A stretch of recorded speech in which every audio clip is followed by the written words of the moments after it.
You're looking at a graph of a linear equation from an earlier lesson.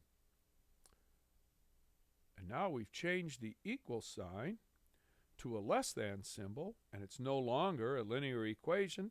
It's called a linear inequality. Y is less than negative 3x minus 4. The graph shown is not the solution set for this inequality, but it's a starting point. We start by graphing it as if it was an equation, and then we know that since it's actually y is less than negative 3x minus 4, that it's going to be some points on one side or the other of the line. In fact, it'll end up being all of the points on one side or all of the points on the other. So we're going to test a point. We're going to test the origin, 0, 0. We're going to substitute 0 for x and 0 for y. Do the arithmetic, and we're getting that 0 is less than negative 4. But we know this is false. So that means that the point 0, 0 and all of the other points on that side of the line are not members of the solution set.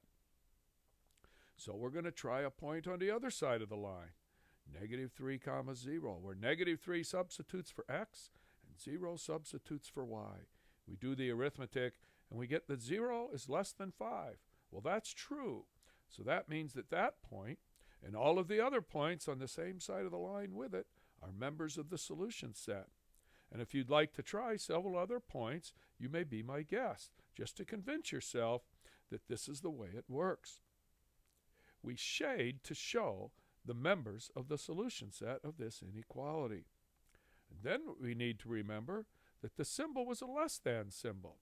So the actual line, which represented y is equal to negative 3x minus 4, none of those points represent points such that y is less than negative 3x minus 4. So mathematicians have agreed to show this with a dotted line, because the line needs to be there, in this case in dotted form, to show the boundary of the solution set. But the dotted line means that the points along the line are not actually members of the solution set, but every point on the left side of that line is shaded because they are all members of the solution set.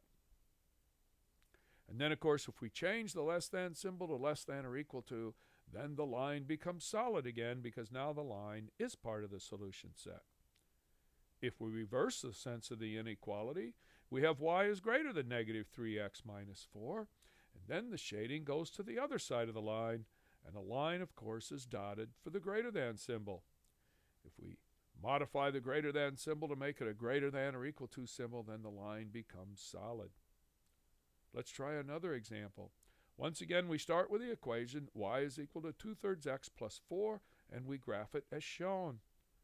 And then we change it to y is less than or equal to 2/3 x plus 4.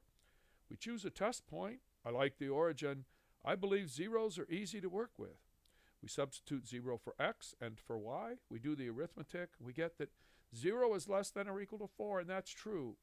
So we shade all of the points on the same side with the origin as shown. And in this case, we started with less than or equal to symbol, so we leave the line solid. But if we change it to simply a less than symbol, we must make the line dotted.